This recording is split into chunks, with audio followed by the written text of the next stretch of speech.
یہ ساری جہاد کی آیات، جہاد کا قرآن میں بیان اگر اکٹھا کیا جائے، ان کو ترتیب دیا جائے، ان کو جمع کیا جائے، تو اس کا ایک اندازہ یہ علماء نے اور محققین نے یہ لکھا ہے کہ تقریباً 8.5 پارے قرآن مجید کے وہ جہاد کی آیات پر بن جائیں گے۔ آپ اندازہ لگا لیں کہ 30 پارے قرآن مجید کے اور ان میں سے 8.5 پارے صرف اور صرف جہاد پر۔ اس جہاد کی اتنی اہمیت ہے اسلام کے، اس جہاد کو اتنا اللہ اور اس کے رسول نے ہائی لائٹ کیا ہے، اتنا اجاگر کیا ہے۔ میرے بھائیوں، رسول اللہ صلی اللہ علیہ وسلم نے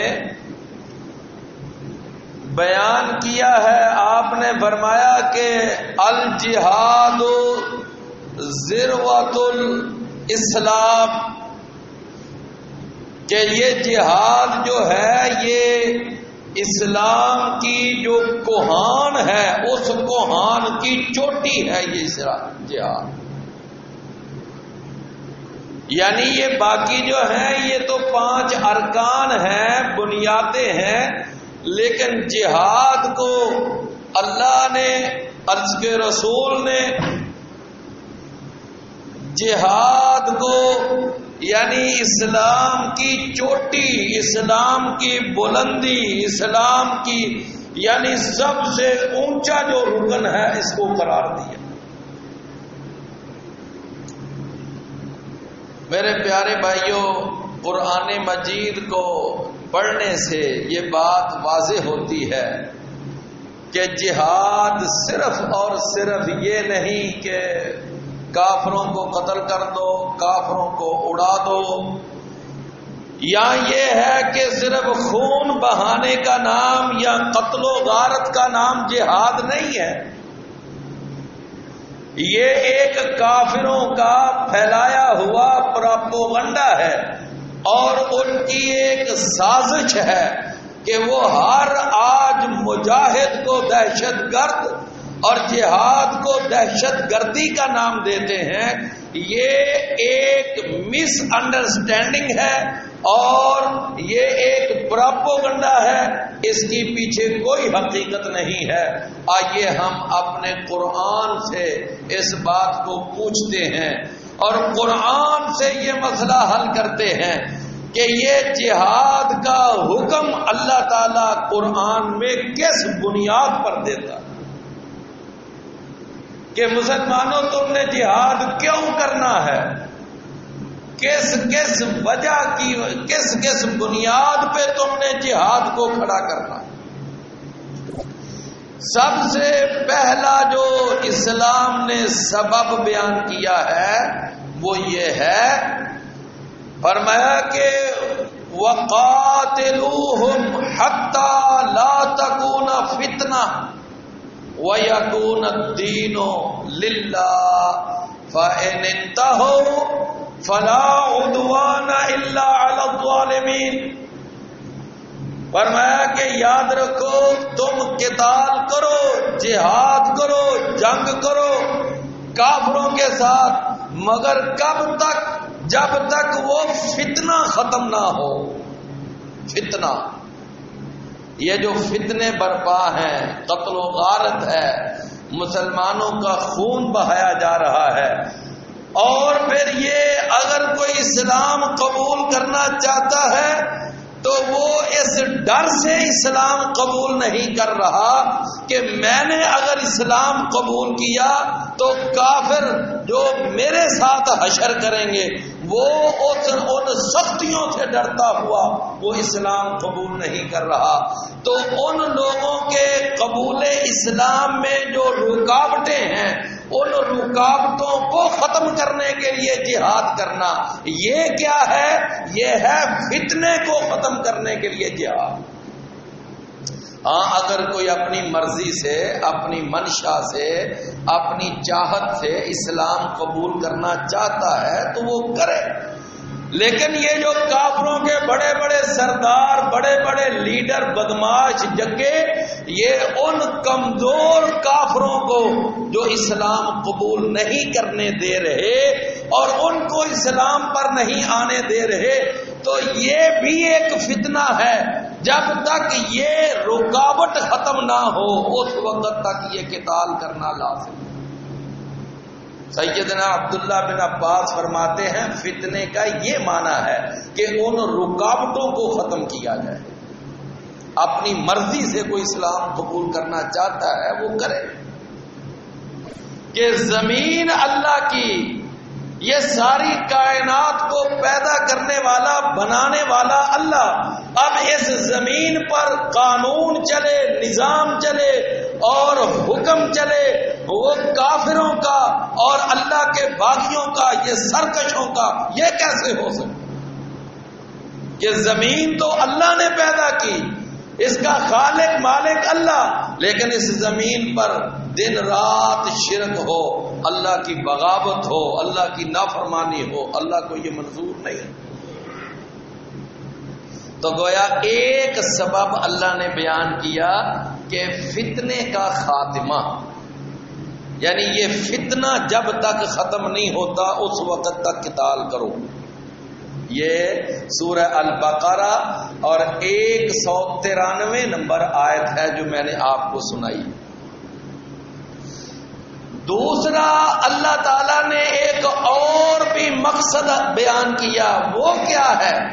سورۃ الانفال اور اس کی آیت نمبر 15 اور 16، ان دو آیتوں کے اندر ایک اور جہاد کا مقصد بیان کیا۔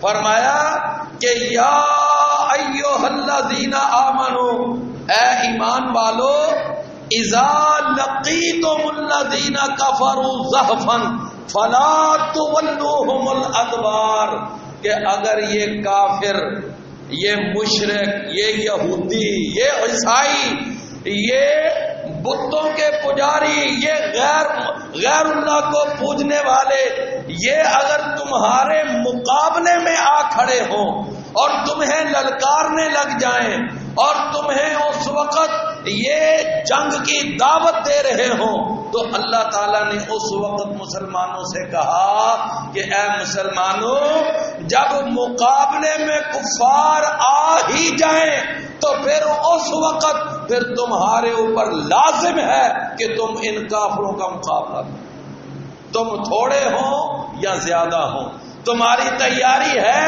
یا نہیں ہے، تمہارا جو بھی معاملہ ہے، لیکن اب کافر تمہارے مقابلے میں آ کر کھڑا ہو گیا تو اس وقت یہ اب تمہارے اوپر لڑائی کرنا، جنگ کرنا یہ فرض ہو چکا۔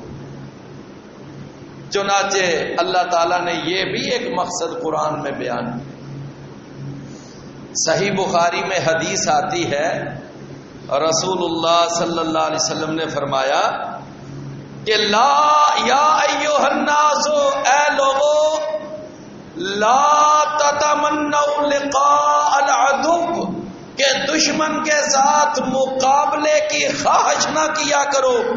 فرمایا واسأل اللہ العافیۃ، اللہ سے عافیت کا سوال کیا کرو، لیکن فإذا لقیتموہم، لیکن جب کبھی کافر تمہیں میدان میں للکارنے لگ جائے تو اس وقت فرمایا فاصبروا، تو پھر جم جایا کرو، پھر وہاں ڈٹ جایا کرو۔ فرمایا واعلموا، اور اس بات کو پھر جان لو کہ ان الجنت تحت ظلال السیوف، یہ پھر جنت جو ہے پھر اللہ نے تلواروں کے سائے کے نیچے رکھی ہے۔ یہ صحیح بخاری میں حدیث ہے۔ وہ اقبال نے بھی اسی بات کا ترجمہ کیا تھا نا، کہ نہ مسجد میں، نہ مندر میں، نہ بیت اللہ کی دیواروں کے سائے میں نماز عشق ادا ہوتی ہے تلواروں کے سائے. تو میرے بھائیوں یہ بھی ایک پرپز ہے کہ جس وقت دشمن للکار رہا ہے، دشمن پکار رہا ہے، مقابلے کی دعوت دے رہا ہے، میدان میں آ چکا ہے، تو اب پھر اس کا مقابلہ کرنا تمہارے اوپر لازم ہے. بدر میں آیا تھا نا کافر 1000 کی تعداد لے کر، اور مسلمانوں کے پاس تو نہ اسلحہ تھا، نہ تیاری تھی، نہ افراد ان کے برابر تھے، کچھ بھی نہ تھا، لیکن اللہ کے حکم پر عمل کرتے ہوئے میدان میں کھڑے ہو گئے. تو میرے بھائیوں، دوسرا اللہ تعالیٰ نے مقصد یہ بیان کیا ہے کہ جب دشمن تمہارے مقابلے میں آ کھڑا ہو تو پھر لڑائی کرنا تمہارے اوپر فرض ہے.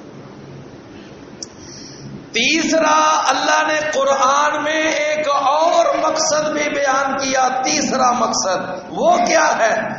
اللہ تعالیٰ نے بیان کیا کہ یا ایھا الذین آمنو، اے ایمان والو، ما لکم اذا قیل لکم انفروا اثاقلتم فی سبیل الارض، کہ اے ایمان والو کیا ہو گیا ہے تمہیں کہ جب تمہیں کہا جاتا ہے نا اب نکلو جہاد کے لیے، تو فرمایا اثاقلتم الی الارض، تو تم اس وقت زمین کی طرف بوجھل ہو جاتے ہو، تم زمین کے ساتھ چمٹ جاتے ہو.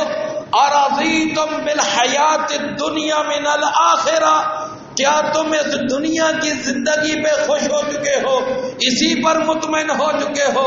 فما متاع الحیات الدنیا فی الآخرۃ الا قلیل، یہ جو دنیا کا سامان ہے یہ تو آخرت کی زندگی کے مقابلے میں کچھ بھی نہیں.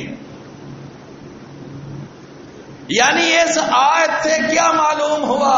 اس سے یہ معلوم ہوا کہ جب مسلمانوں کا جو جہادی کمانڈر ہو وہ جب نکلنے کے لیے حکم دے دے کہ اب نکلو، سب نکلو جہاد کے لیے، جس طرح رسول اللہ صلی اللہ علیہ وسلم نے ایک مسلمانوں کے جہادی کمانڈر کی حیثیت سے غزوہ تبوک کے وقت یہ حکم دے دیا تھا. آپ نے فرمایا تھا سارے نکلے، انفروا خفافا وثقالا، کہ سارے ہلکے ہو یا بوجھل ہو، تیاری ہے یا نہیں ہے، سارے کے سارے جہاد کے لیے نکلو.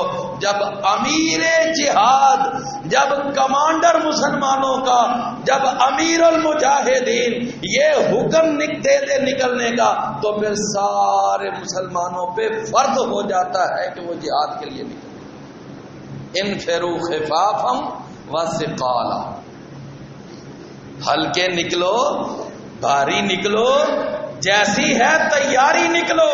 یعنی پھر اس وقت پھر یہ نہیں دیکھنا کہ میرے پاس کیا ہے کیا نہیں. میرے پیارے بھائیوں، یہ بھی ایک پرپز ہے، مقصد ہے جہاد کے فرض ہونے کا، کہ جب امیر یہ جائزہ لے لے کافروں کے حالات دیکھ کر، ان کی صورتحال دیکھ کر، اور اس وقت یہ حکم دے دے کہ اب ساروں نے نکلنا ہے، تو پھر ساروں پہ نکلنا لازم.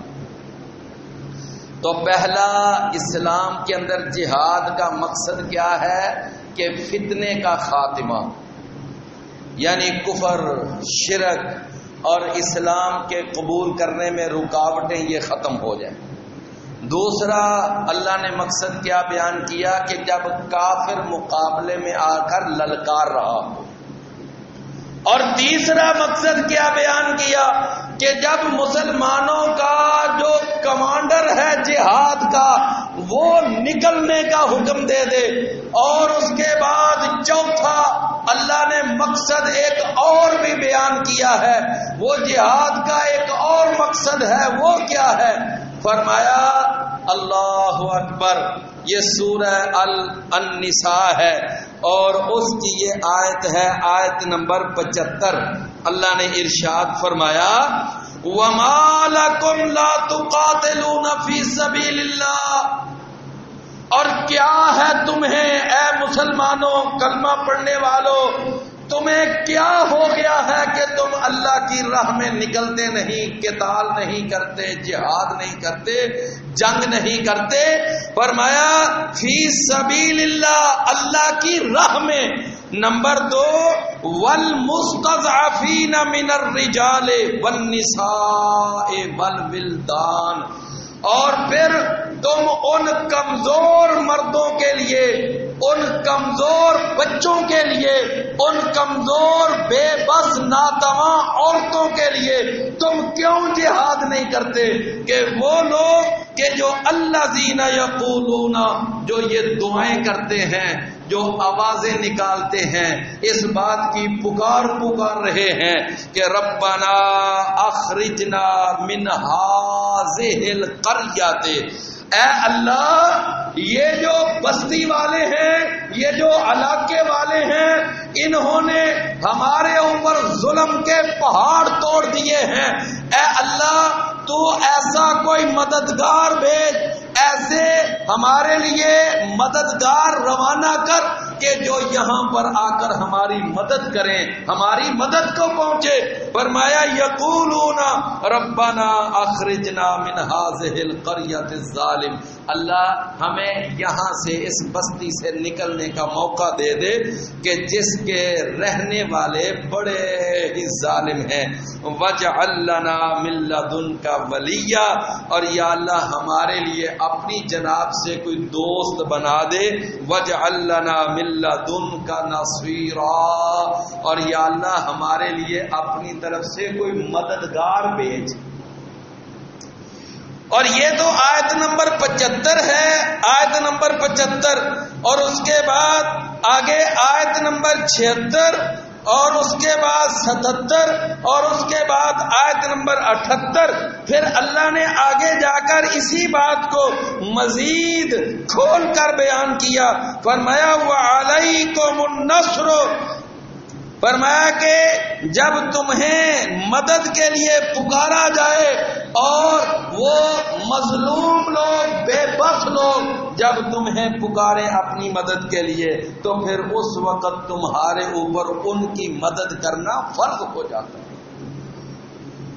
وَعَلَيْكُمُ النَّصْرُ وَإِنِ اسْتَنصَرُوكُمْ فِي الدِّينِ فَعَلَيْكُمُ النَّصْرُ، فرمایا کہ جب وہ اس دین کی بنیاد پر تمہیں پکار رہے ہیں، اس دین کی بنیاد پر تمہیں آواز دے رہے ہیں کہ آج اس علاقے میں ہمارے لیے یہ ظلم اس لیے ڈال رہے ہیں اور ہمارے اوپر یہ ظلم اس لیے کر رہے ہیں کہ آج ہم مسلمان ہیں، ہم کلمہ پڑھتے ہیں، صرف اسلام کی وجہ سے ہمارے اوپر یہ ظلم ڈال رہے ہیں، تو فرمایا پھر ایسے لوگوں کی مدد کے لیے پہنچنا یہ تمہارے اوپر لازم ہے۔ تو اس آیت مبارکہ سے کیا معلوم ہوا، کیا بات ثابت ہوئی؟ اس سے معلوم ہوا کہ اللہ نے اس آیت میں جہاد کے 2 مقصد بیان کیے ہیں۔ تفسیر القرطبی بڑی جانی پہچانی تفسیر ہے، اور جو علماء یعنی سمجھتے ہیں ان کو پتا ہے یہ 36 جلدوں کے اندر یہ تفسیر ہے، اور قرآن کی ایک معتبر تفسیر ہے، اس کے اندر بھی انہوں نے یہ بات لکھی ہے کہ اللہ نے اس آیت میں جہاد کے 2 مقصد بیان کیے، ایک مقصد فی سبیل اللہ اور دوسرا مقصد وہ ہے کمزوروں بے بسوں کی مدد کرنا۔ یہ 2 مقصد ہیں۔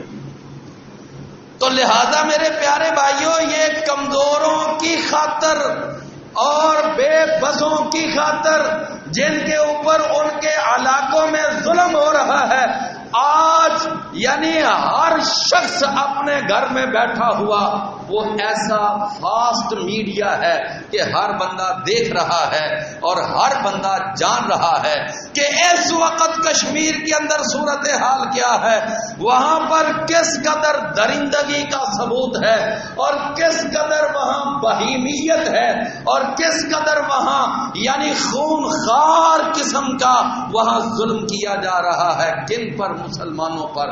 میرے پیارے بھائیوں وہاں عورتوں کو قتل، بچوں کو قتل، بوڑھوں کو قتل کیا جا رہا ہے.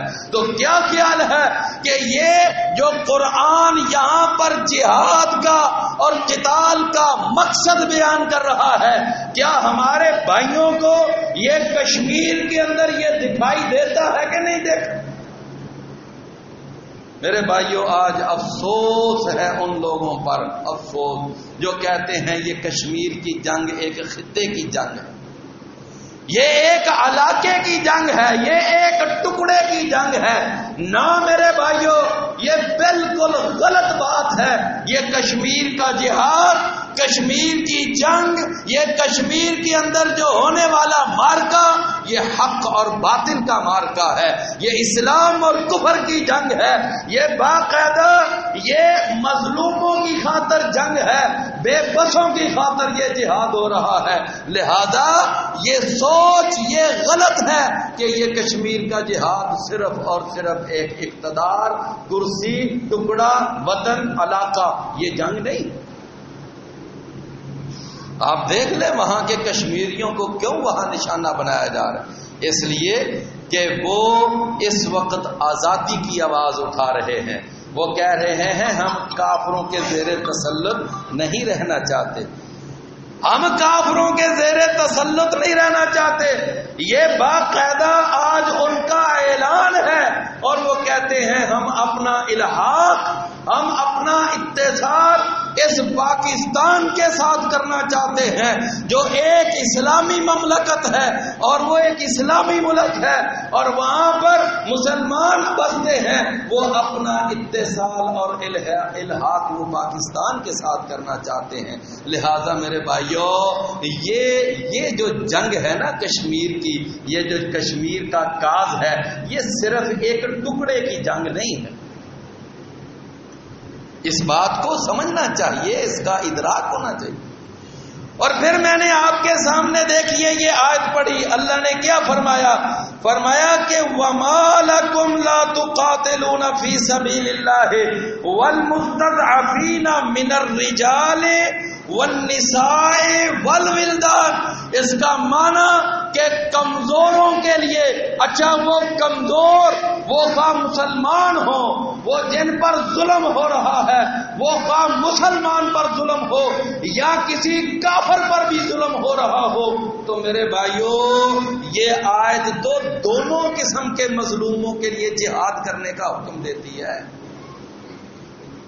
یہ آپ پڑھ کے دیکھ لیں، قرآن کی آیت پڑھے، یہاں پہ یہ نہیں اللہ نے فرمایا کہ تم نے صرف ان کمزوروں، بے بسوں، مظلوموں کے لیے جہاد کرنا ہے کہ جو صرف کلمہ پڑھتے ہیں. نہ، بلکہ قرآن کے یہ الفاظ عام ہیں کہ وہ مظلوم ہو، جس پر ظلم ہو رہا ہو، وہ خواہ مسلمان ہو خواہ کافر ہو. آج دیکھ لیں ہندوستان کے اندر شودروں پر کتنا ظلم ہو رہا ہے. کون کر رہے ہیں؟ برہمن. میرے پیارے بھائیوں دیکھیے رسول اللہ صلی اللہ علیہ وسلم کو اس بات کی خبر ملی تھی، آپ کو اطلاع ملی کہ دو قبیلے تھے مکے کے پاس رہنے والے. ایک قبیلے کا نام بنو بکر تھا اور دوسرے قبیلے کا نام بنو خزاعہ تھا. یہ جو بنو خزاعہ قبیلہ تھا یہ مسلمانوں کا حمایتی تھا، ان کی ہمدردیاں مسلمانوں کے ساتھ تھیں. اور یہ جو بنو بکر قبیلہ تھا اس کی ہمدردیاں یہ کفار مکہ کے ساتھ تھیں. ایک وقت آیا کہ رات کے وقت یہ بنو بکر قبیلے نے بنو خزاعہ قبیلے پر شب خون مار دیا اور رات کے وقت ان پر کاروائی کی، ان کے بچے قتل کر دیے، ان کی عورتیں قتل کر دی. اور پھر مشرکین مکہ چونکہ بنو بکر قبیلے کے حمایتی تھے، انہوں نے بھی ان کا پورا ساتھ دیا اور بنو خزاع کے اوپر یعنی انہوں نے ظلم و ستم کے پہاڑ توڑ دیے. رسول اللہ صلی اللہ علیہ وسلم کے پاس بنو خزاع کا ایک آدمی آیا. اس نے آ کر کہا کہ اے محمد صلی اللہ علیہ وسلم، ہم اگرچہ مسلمان نہیں ہیں لیکن ہم آپ کے چونکہ حمایتی ہیں، اس لیے بنو بکر نے اور اہل مکہ نے ہمارے اوپر ظلم کیا ہے. ہمارے بچے، ہماری عورتیں، ہمارے بوڑھے انہوں نے رات کے وقت قتل کر دیے ہیں. بڑی ہماری لاشیں وہاں پر پڑی ہوئی ہے اور بڑا ہمارا یہ حال. یہ رسول اللہ صلی اللہ علیہ وسلم کو رپورٹ آ کر پیش کی. کس نے؟ بنو خزاع کے ایک آدمی نے. رسول اللہ صلی اللہ علیہ وسلم نے فرمایا کہ اے بنو خزاع، جاؤ، جا کر آپ آرام سے بیٹھو، جو ظلم ہو چکا سو ہو چکا. میں تمہارا بدلہ لینے کے لیے اپنی فوج لے کر آؤں گا، اپنے مجاہد لاؤں گا، اپنے غازی ساتھ لے کے آؤں گا، اور یہ جو تمہارے اوپر یہ جو ظلم کیا ہے بنو بکر نے اور یہ اہل مکہ نے، میں آ کر باقاعدہ اس کا بدلہ لوں گا. یہ رسول اللہ صلی اللہ علیہ وسلم نے ان کو بتایا. پھر کیا ہوا تھا؟ اللہ کے نبی نے 10,000 کا لشکر اپنے ساتھ لیا. 10,000 کا لشکر. پھر آپ اچانک مکہ کے اوپر حملہ آور ہوئے، اور یہ پھر 8 ہجری تھا، رمضان کا مہینہ تھا، 10 تاریخ تھی، اور آپ نے پھر اس ظلم کا بدلہ لیا تھا. جا کر آپ نے پورے کا پورا مکہ فتح کر لیا. رسول اللہ صلی اللہ علیہ وسلم کو اللہ نے وہ سارا مکہ دیا. یہ فتح مکہ کی جو جنگ ہوئی تھی، اس کے پیچھے بلا کہانی کیا تھی؟ اس کے پیچھے اصل مقصد کیا تھا بلا؟ وہی جو بنو خزاع قبیلے پر ہونے والا ظلم، اللہ کے رسول صلی اللہ علیہ وسلم اس کا بدلہ لینے کے. اللہ اکبر. رسول اللہ صلی اللہ علیہ وسلم جس وقت بنو قریظہ ایک قبیلہ تھا یہودیوں کا، تو نبی صلی اللہ علیہ وسلم کے ساتھ ان کا عہد تھا کہ اگر تمہارے اوپر کوئی حملہ آور ہوگا تو ہم تمہاری مدد کریں گے. اور انہوں نے بھی یہ طے کیا ہوا تھا کہ اے محمد صلی اللہ علیہ وسلم، اگر تیرے اوپر کوئی حملہ کرے گا تو ہم بھی تمہاری مدد کریں گے. یعنی یہ دونوں طرف یہ باقاعدہ طے تھا بنو قریظہ قبیلے کے ساتھ. لیکن میرے بھائیوں ہوا کیا کہ یہ بنو قریظہ یہ مدینے کی جو مین آبادی تھی اس کے اندر رہ رہے تھے، اور ادھر سے اللہ کے نبی کو ان کی طرف سے تو کوئی خطرہ نہیں تھا، اس لیے کہ ہمارا تو ان کے ساتھ باقاعدہ امن اور جنگ کا معاہدہ ہے. رسول اللہ صلی اللہ علیہ وسلم کو کوئی خطرہ نہیں تھا. جس وقت ابو سفیان اپنے ساتھ سارے عرب کے قبائل لے کر مدینے پہ حملہ آور ہو گیا، اللہ کے نبی نے خندق کھودی اور اپنا دفاع مضبوط کیا. لیکن ہوا کیا کہ یہ بے ایمان قبیلہ بنو قریظہ یہ ظالم اپنے معاہدے سے پھر گیا اور انہوں نے اپنا معاہدہ توڑ دیا. جس وقت انہوں نے دیکھا نا، ہوا کا رخ دیکھا، اور انہوں نے یہ دیکھا کہ اب تو مسلمانوں کا بچے گئی کچھ نہیں، اور اگر ہم نے اب ساتھ دیا مسلمانوں کا تو یہ کافر جو ہے پھر ہمارا تیجا پانچا کریں گے. لہذا یہ بنو قریظہ قبیلہ اپنے اس کیے ہوئے معاہدے سے پھر گیا. انہوں نے باقاعدہ پیغام بھیج دیا. انہوں نے کہا اے محمد صلی اللہ علیہ وسلم، کوئی ہمارا تیرا معاہدہ نہیں، جاؤ ہم اپنی جنگ لڑیں گے، تو اپنی جنگ لڑ، تیرا اور ہمارا کوئی معاہدہ نہیں ہے. رسول اللہ صلی اللہ علیہ وسلم کو اس وقت بڑا دکھ ہوا، بڑی تکلیف ہوئی. اللہ کے نبی صلی اللہ علیہ وسلم کو یعنی کیا تکلیف ہوئی، یعنی آپ سوچ بھی نہیں سکتے کہ چلو وہ باہر کا دشمن تو باہر بیٹھا تھا، خندق سے باہر تھا، لیکن یہ اندر بیٹھے ہوئے ظالم، یہ اندر بیٹھے بیٹھے یہ مرتد ہو گئے، اپنے وعدے سے پھر گئے. رسول اللہ صلی اللہ علیہ وسلم کو اللہ نے قرآن میں بیان کیا، جب وہ تمہارے اوپر سے بھی آگے نیچے سے بھی آگے، فرمایا بہت ہر طرف دشمن ہی دشمن. تو اس وقت پھر اللہ نے ہوا بھیجی، آندھی بھیجی، اور اس آندھی کے ساتھ اللہ نے مدد کی اپنے مسلمان بندوں کی. جس وقت پھر اس آندھی کے ساتھ کافر تو بھاگے، لیکن کیا ہوا؟ اللہ کے نبی نے فرمایا کہ اب ہم اس وقت تک اپنے اسلحہ کو نہیں رکھیں گے، اپنی زریں نہیں اتاریں گے، اپنے لباس جنگ کے نہیں اتاریں گے، جب تک ہم ان بنو قریظہ والوں کے ساتھ جا کر اپنا معاملہ نہیں کریں گے. پھر اللہ کے رسول نے صحابہ سے کہا چلو اب سارے بنو قریظہ کی طرف چلو. پھر وہاں گئے، بنو قریظہ کے سارے محلے کا آپ نے کریک ڈاؤن کیا، محاصرہ کیا. ان کے جتنے مردانے جنگی جنگ کرنے والے مرد تھے ان کو سب کو گرفتار کیا، ان کے ہاتھ باندھے، اور اس کے بعد رسول اللہ صلی اللہ علیہ وسلم نے فرمایا ہاں کیا چاہتے ہو؟ انہوں نے کہا جو سعد بن معاذ فیصلہ کریں ہمیں منظور ہے. سعد بن معاذ کو بلایا گیا، ایک خچر پر بیٹھ کر وہ وہاں پہنچے. انہوں نے کہا میرا فیصلہ یہ ہے، ان کے سارے جو نابالغ بچے ہیں ان کو قیدی بناؤ، ان کو غلام بناؤ، ان کی عورتوں کو لونڈیاں بناؤ، ان کے جتنے بوڑھے مرد ہیں ان کو بھی اپنے ہاں قیدی بناؤ، اور جتنے جوان جنگ کرنے والے مرد ہیں ساروں کو قتل کر دیا. یہ ظالم ہیں، موقع پر انہوں نے غداری کی، اور کس نازک موقع پر انہوں نے ہمارا ساتھ چھوڑا. یہ بہت بڑی ان کی غداری ہے، لہذا یہ رہن کے قابل نہیں ہے. لہذا میرے بھائیوں 500 سے اوپر ان کے مرد تھے، ان ساروں کو پھر قتل کر دیا. تو یہ ہے رسول اللہ صلی اللہ علیہ وسلم کا اسوہ. اللہ کے رسول کی یہ سیرت ہے میرے بھائیوں. رسول اللہ صلی اللہ علیہ وسلم کے پاس کچھ لوگ آئے اور آ کر انہوں نے اسلام قبول کیا. اللہ کے نبی صلی اللہ علیہ وسلم سے کہنے لگے کہ ہمارے پیٹ خراب ہو گئے ہیں، مدینے کی آب و ہوا موافق نہیں آئی. آپ نے فرمایا وہ ہمارا فلاں ایک ڈیرا ہے، وہاں پر ہمارے اونٹنیاں ہیں، اونٹ ہیں، تو تم وہاں پر چلے جاؤ، وہاں جا کر ان اونٹنیاں کو دودھ پیو، تمہارے پیٹ ٹھیک ہو جائیں گے. وہ وہاں پر گئے اور انہوں نے مسلمانوں کا جو وہاں مقرر کیا ہوا ان اونٹنیوں یا اونٹوں کے اوپر جو چرواہا تھا انہوں نے اس کو جا کر قتل کیا، اور پھر وہ مرتد ہو گئے. تو جب قتل کیا تو کیسے؟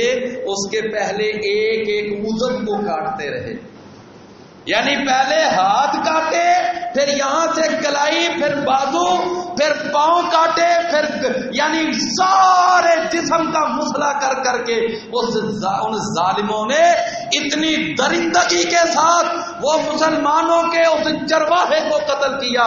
پھر انہوں نے سلائیاں لوہے کی گرم کی اور اس مسلمان کی آنکھوں کے اندر وہ سلائیاں پھیری، اور اس طرح وہ بیچارہ چیختا چلاتا بالآخر وہ مسلمانوں کا محمد صلی اللہ علیہ وسلم کا مقرر کیا ہوا چرواہا اس طرح چیخے مار مار کے وہ بیچارہ شہید ہو. نبی صلی اللہ علیہ وسلم کو اطلاع پہنچی کہ وہ جو تھے نا بنو ریل قبیلے کے وہ ظالم آئے تھے، اور پھر انہوں نے مرتد ہو گئے اور پھر ہمارے چرواہے سے یہ سلوک کیا. آپ نے فوراً پیچھے آدمی بگائے، آپ نے فرمایا جاؤ ان ظالموں کو پکڑ کر لاؤ، ہم اس ظلم کا بدلہ لیں گے. پھر مسلمانوں کے شاہ سوار پھر گئے، مجاہد گئے اور غازی گئے، اللہ کے نبی کے انہوں نے ان کو پکڑا، واپس لائے. رسول اللہ صلی اللہ علیہ وسلم نے فرمایا کہ جس طرح انہوں نے ہمارے اس چرواہے کے ساتھ سلوک کیا تھا بالکل اسی طرح کا سلوک ہم ان کے ساتھ کریں. پھر ایسا ہی ہوا، ان کے اسی طرح ایک ایک پھر اعضاء کاٹے گئے. پھر آپ نے فرمایا لوہے کی سلائیاں گرم کرو، اور اسی طرح جس طرح انہوں نے ہمارے چرواہے کی آنکھوں میں سلائیاں پھیری تھیں اب ہم بھی ان کی آنکھوں میں اسی طرح سلائیاں پھیریں گے. یہ ہے محمد صلی اللہ علیہ وسلم کی غیرت، یہ ہے اللہ کے رسول صلی اللہ علیہ وسلم کا اسوہ. اور میرے بھائیو ہم نے صرف وما